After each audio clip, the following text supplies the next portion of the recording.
नमस्कार, देश की बात में हाजिर है और पंजाब के रोपड़ से पहले बात करते हैं। यहाँ की कीरतपुर साहब में प्रदर्शन कर रहे किसानों ने फिल्म अभिनेत्री कंगना रनौत की कार का उनके किसान विरोधी बयानों को लेकर रोका। कंगना अपनी सिक्योरिटी के साथ वहां पे थी और कार को लेकर किसानों के जो बयान थे उसको किसान चाहते थे कि वो माफी मांगे और कुछ समय के लिए हालात तनावपूर्ण हो गए, लेकिन बाद में सब संभल गया। कंगना को आगे निकलने दिया गया है। हमारे सहयोगी मोहम्मद गजाली हमारे साथ मौजूद हैं। मोहम्मद गजाली, क्या क्या हुआ जरा बताइए, और क्या कंगना ने माफी मांगी या क्या हुआ?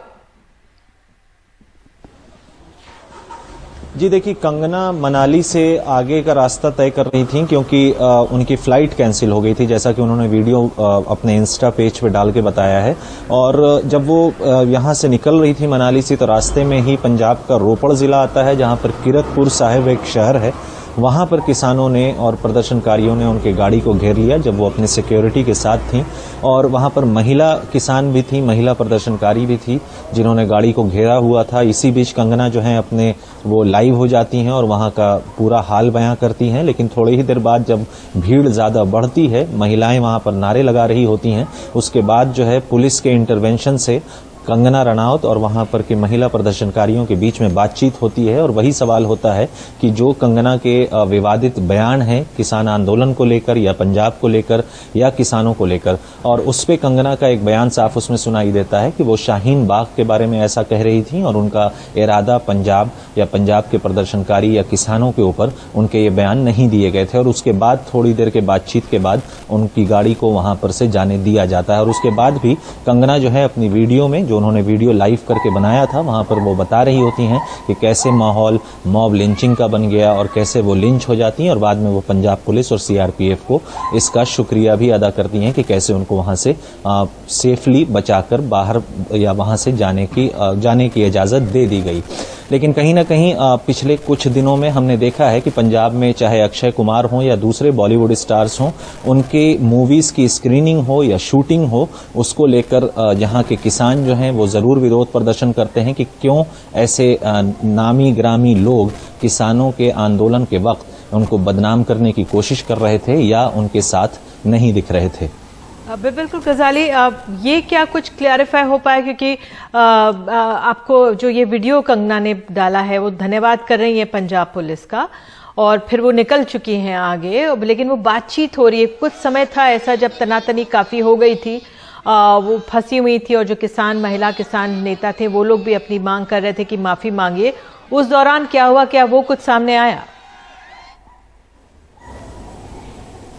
जी देखिए, वो पंजाबी में औरतें उनको यही कह रही हैं कि तुम हमारी बच्ची की तरह हो, और कंगना भी उसी बात को दोहरा रही हैं कि मैं भी आपकी बेटी की तरह हूं। मैं आप लोगों को ये बयान नहीं, मेरा जो भी बयान पीछे आया है पहले मैंने दिया है वो आप लोगों के लिए नहीं था। मैं भी यहीं की बच्ची हूं, यहीं की पली बड़ी हूं।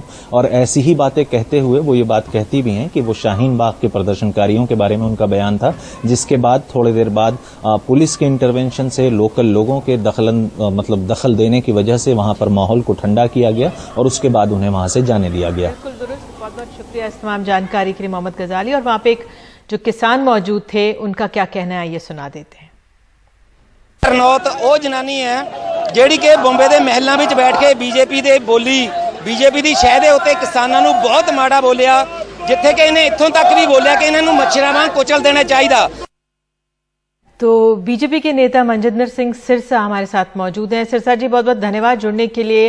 रोपड़ में आपने तस्वीरें देखी आज किस तरह से यहाँ पर स्थिति बनी है, किस तरह से आप देखते हैं महिला किसान नेता कंगना रनौत जो अभिनेत्री हैं उनसे चाह रही थी कि माफी मांगे, आप इस स्थिति को कैसे देख रहे हैं, क्या आंकलन है आपका इसका? देखिए, वो एक कलाकार हैं, उनको अपने काम में दखलंदाजी देनी चाहिए। ये जिस तरह से उन्होंने पिछले समय में सिखों के प्रति अपनी भावना व्यक्त की वो गलत है। कोई आप ये कल्पना भी कैसे कर सकता है, कोई इंसान सोच भी कैसे सकता है कि तुम ये कहो इनको पैरों के नीचे कुचला गया, मच्छरों की तरह कुचला गया।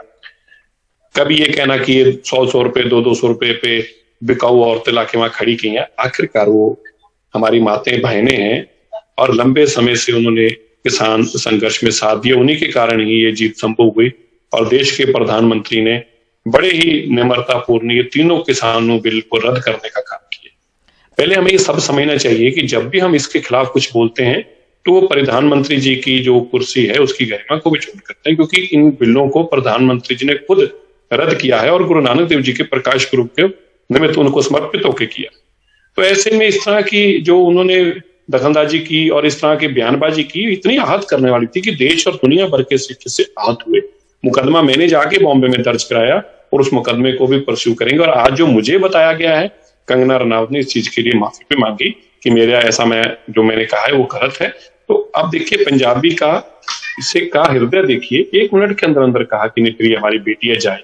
तो मैं समझता हूं कि उसको भी ये महसूस होना चाहिए कि जो लोग इतने बड़े दिल के हैं उन लोगों के साथ इस तरह की, और इससे एक जहर फैलता है समाज के अंदर, हिंदू सिख या सरकार इस तरह का जो जहर फैलाने का काम है, मुझे लगता है वो कलाकारों को ये काम नहीं करना चाहिए, बल्कि एक संदेश आपसी भाईचारे का देना चाहिए, जो कि कंगना का शुरू से गलत रहा है। वो ऐसे बयान हमेशा देती हैं जिससे कंट्रोवर्सी खड़ी होती है और जिसमें आपसी धर्मों के अंदर फूट पड़ती है। जी सिसर जी, अब आप बीजेपी में आ गए हैं और पंजाब में चुनाव भी हैं, और आपने किसान को कहते हुए सुना था जो वहां पे विरोध प्रदर्शन कर रहे थे कि बीजेपी के शय पर ये हो रहा है। कितना राजनीतिक नुकसान इस बयानबाजी से या बीजेपी को किसानों के मुद्दे को लेकर हुआ है पंजाब में, क्या आंकलन आपका? देखिए, मैं बार बार ये बात को कहता रहा हूं कि जो बयान कोई भी देता है वो एक पार्टी का असर करता है। मान लीजिए किसी भी पार्टी के एक प्रवक्ता ने अनऑफिशियल तौर पर भी जो पार्टी के साथ संबंध रखता है, उसने को बयान दिया, तो लोग उसके बयान को नहीं देखते, ना उसको देने वाले को नहीं देखते, उस बयान को देखते हैं और फिर वो बयान जो है बड़े से बड़े लीडर के साथ जोड़कर बताया जाता है। तो कंगना रनौत ने जो भी कहा, जैसे अभी आपने किसानों के मुंह से भी सुना है, ये कभी बीजेपी का बयान नहीं है, लेकिन कंगना रनौत जो कि बीजेपी के नाम से वो बयान देने की कोशिश की, उसने प्रधानमंत्री को ऐसा संबोधित करने की कोशिश की, तो मैसेज ये दिया गया कि जैसे मैं आपकी चिंता कर रही हूं, बीजेपी पार्टी की चिंता कर रही हूं। तो मुझे नहीं लगता कि पार्टी को ऐसे लोगों की चिंता करने की जरूरत है। वो अपना घर संभाले, वो अपने जो काम में लगे उसको संभाले, उससे पार्टी का नुकसान होता है और वो क्षति इतनी होती है कि वही जहर जो है बाद में जहर बनकर लोगों को परेशान करता है। मैंने तो देखा है अभी कि यही कारण इतने समय से रहा। जी सिसर जी, आपने किसानों के आंदोलन के दौरान बहुत किसानों की मदद की है। आज राहुल गांधी ने भी प्रेस कॉन्फ्रेंस करके कहा है कि सरकार ने कहा हमारे पास जो किसान भाई उनकी मौतें हुई, उनका आंकड़ा ही नहीं है। आप क्या कहेंगे, क्योंकि वो कह रहे पंजाब में हमारे पास लिस्ट है, हम दे देते हैं लिस्ट। अच्छी बात है। मैं राहुल गांधी जी को बड़े निम्रतापूर्वक आग्रह करके कहता हूं, जब लिस्टें भी आपके पास है, नाम भी आपके पास है, पंजाब सरकार भी आपकी है, तो आप उनके साथ क्यों अनजस्टिफाई करते हैं? उनको आप मुआवजा दीजिए। जब आप को सारी जानकारी है तो फिर आप करते क्यों नहीं? मैं राहुल गांधी जी को एक बात याद कराना चाहता हूं, जब देश के अंदर पहली ऐसी स्थिति खड़ी हुई थी तो आपने तोपों और टैंकों से हमारे पे हमला किया था। मैं आपको लिस्ट दे देता हूं, वो तकरीबन 4500 लोगों के नाम की लिस्ट मेरे पास अभी है, वैसे 8000 लोग थे पहले। आप ये सोच लीजिए कि आपने 1984 में जिन लोगों के साथ सब कुछ किया उनकी लिस्ट आपके पास क्यों नहीं है? ये लीडरों ने काम किए, कत्लेआम किया, उनकी लिस्ट आपके पास क्यों नहीं है? मुझे बड़ी हैरानगी है कि किसानों का मुद्दा है जी। मैं जब टीवियों पे आकर बोलता था, अगर आपको याद हो नीति जी, मैं बार बार कहता था मैं एक किसान का बेटा, मैं किसान के बेटे के हक के लिए खड़ा, मैंने भी सबसे बड़ी लड़ाई लड़ी है। लेकिन जब देश के प्रधानमंत्री ने इतनी निम्रतापूर्ण इस मसले को निपटाया, आज इन लोगों की दुकान बंद हो गई है। कांग्रेस को लगता था ये तो इलेक्शन का मुद्दा है, या बाकी पार्टी को लगता था।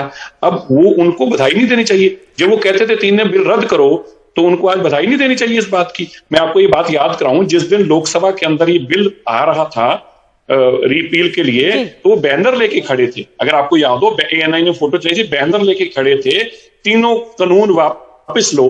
तो मेरे भाई, तुम ही तो प्रोटेस्ट कर रहे थे, कानून वापस हो गए ना, तो अब आइए। चलिए सर, आप जुड़े, बहुत बहुत शुक्रिया। और वाकई जिस तरह से अब समझ सकते हैं हम कि किस तरह से किसानों का जो मसला है, जो कृषि कानूनों का मसला है, अब पंजाब में किस तरह से इस पर सियासत होगी। बहुत बहुत शुक्रिया जुड़ने के लिए। तो किसानों के मुद्दे पर आज राहुल गांधी ने एक प्रेस कॉन्फ्रेंस की और सरकार को घेरा। सरकार द्वारा किसानों की मौत के आंकड़े ना होने पर उन्होंने कहा है कि यह मुआवजा सरकार देना ही नहीं चाहती और पंजाब सरकार के पास 403 किसानों और 100 अन्य के नाम है। आइए सुनते हैं क्या कहा। पंजाब के सरकार के पास 403 नाम है, उनको हमने 5 लाख रुपए का कॉम्पेंसेशन दिया है। तो ये तो लिस्ट है। सरकार यहां कह रही है कि हमारे पास लिस्ट नहीं है, तो ये हमने लिस्ट उनको पकड़ा दी कि लीजिए 500 नाम है।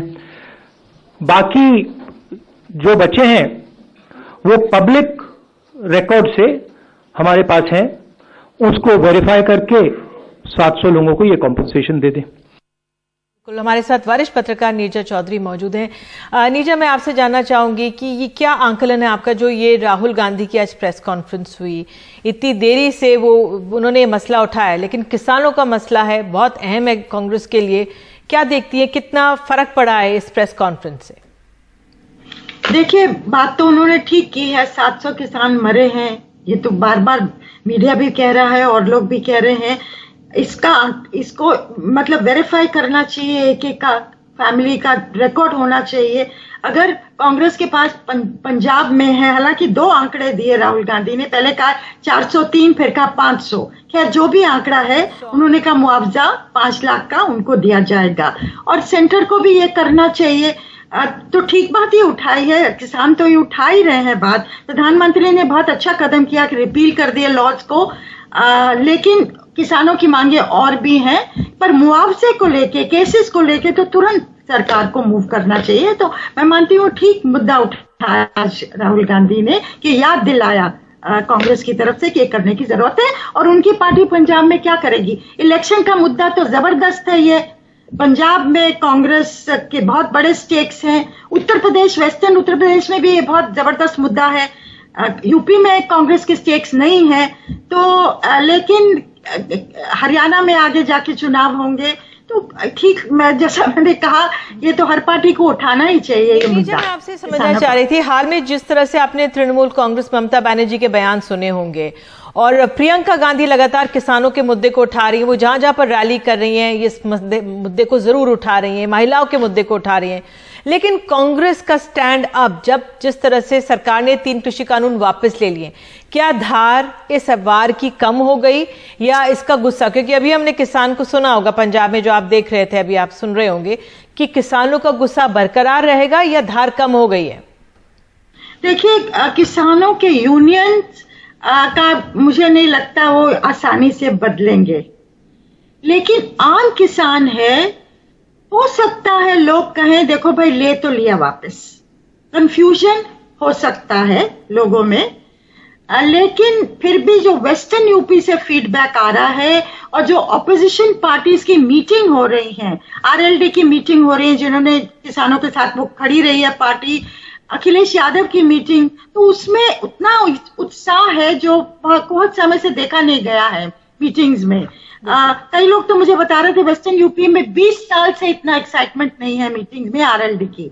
अब उसका असर वोटों में परिवर्तित होगा कि किस हद तक परिवर्तित होगा, ये तो देखने लायक बात है। अगले सप्ताहों में हमको पता लगेगा। देखना होगा कि कितने दिलचस्प होते जा रहे हैं चुनाव। आपके विश्लेषण के लिए बहुत बहुत शुक्रिया, और लगातार इस तरह के विश्लेषण हम लोग करते रहेंगे। और क्योंकि चुनाव करीब आ रहे हैं, तो सीधे देश की बात में आपको उत्तर प्रदेश लिए चलते हैं। उत्तर प्रदेश सरकार कह रही है कि गन्ना किसानों का 90% भुगतान हो चुका है, लेकिन खुद बीजेपी के विधायक अब सरकार से गन्ना किसानों के बकाया भुगतान भरने की मार्मिक अपील कर रहे हैं। शामली के बाद अब लखीमपुर खीरी से रिपोर्ट। महाराज जी, आपको प्रणाम करता हूं। आपको बताना चाह रहा हूं, हमारे यहाँ बाढ़ आई थी, बाढ़ से किसान बिल्कुल टूट चुका है, सारी फसलें नष्ट हो चुकी हैं। अब अगर उसका भुगतान गन्ने का नहीं होगा तो किसान जीने लायक नहीं रहेगा। लखीमपुर खीरी के गन्ना किसानों के बकाया भुगतान के लिए बीजेपी के पलिया के विधायक हरविंदर उर्फ रोमी सहनी को योगी आदित्यनाथ से मार्मिक अपील तक करनी पड़ी। किसान धरने पर हैं, किसान आक्रोशित हैं। जबकि 4 साल पहले खुद प्रधानमंत्री ने लखीमपुर खीरी के गन्ना किसानों के बकाये को लेकर उस वक्त की अखिलेश यादव सरकार पर जमकर निशाना साधा था। हमारे किसानों का पसीना मीठा हो जाता है, स्वीट हो जाता है, स्वीट हो जाता है। ऐसे गन्ने की ताकत है यहां। लेकिन भाइयों बहनों, गन्ना किसानों का बकाया चुकता करने में अखिलेश जी आपको कौन रोकता है?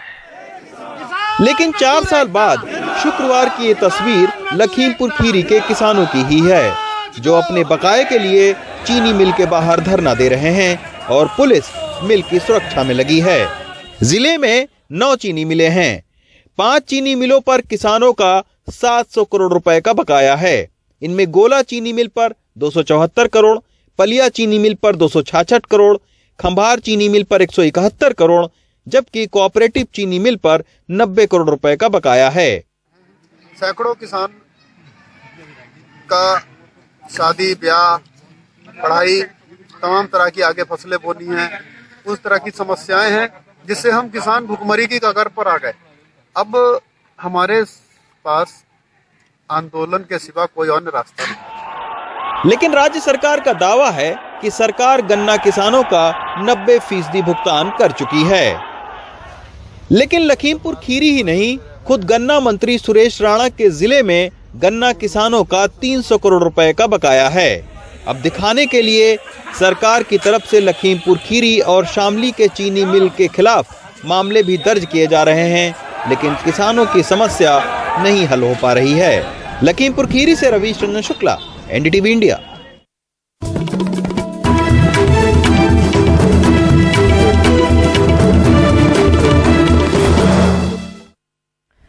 देश की बात में खबर महाराष्ट्र से। टीकाकरण की रफ्तार बढ़ाने के लिए महाराष्ट्र के हिंगोली जिले में लोगों को प्रोत्साहित करने के मकसद से एक लुभावनी योजना शुरू की गई है।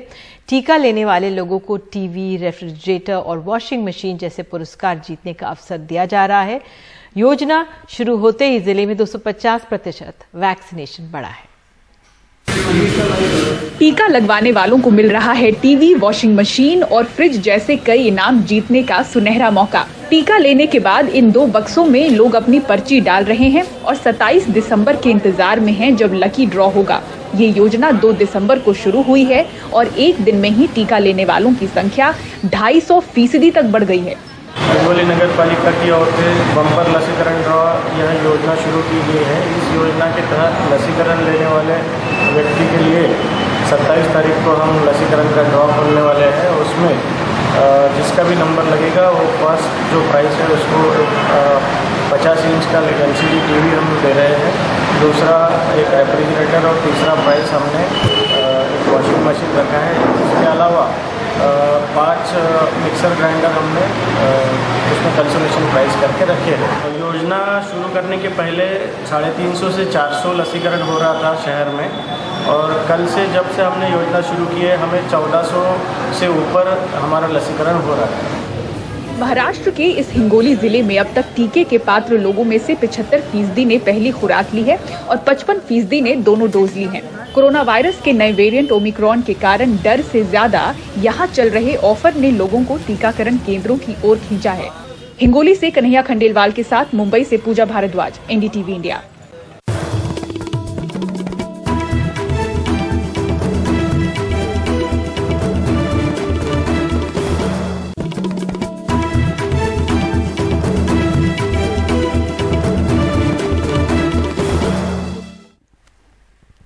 देश की बात में खबर दिल्ली से। देश की राजधानी में आपको बता दें, दिल्ली सरकार की मुख्यमंत्री तीर्थ यात्रा योजना आज शुरू हो रही है। 2 साल पहले इसका ऐलान हुआ था और आज पहली ट्रेन अयोध्या के लिए रवाना हो रही है।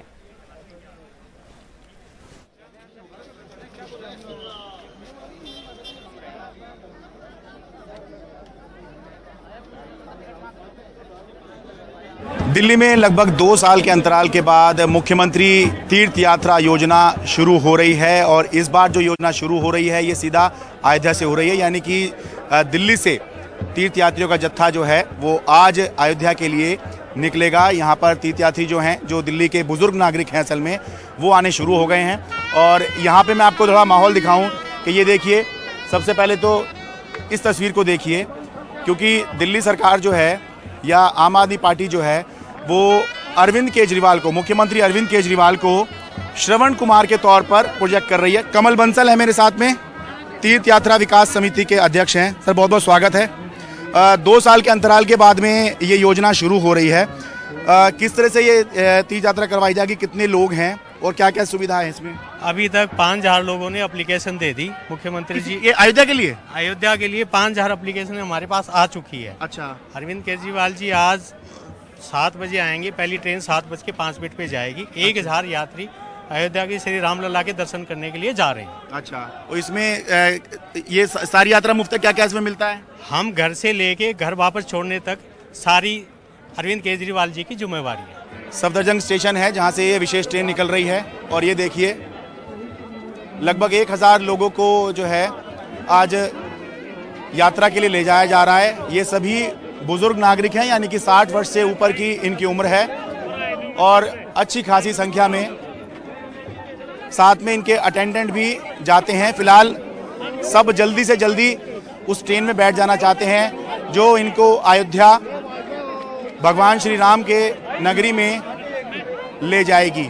ये जो श्रद्धालु हैं ये जा रहे हैं और कोविड काल में जो यात्रा बंद हुई थी वो आज 2 साल के अंतराल के बाद शुरू हो रही है। दिल्ली से अपने कैमरा सहयोगी अश्विनी मेहरा के साथ मैं शरद शर्मा, एनडीटीवी इंडिया।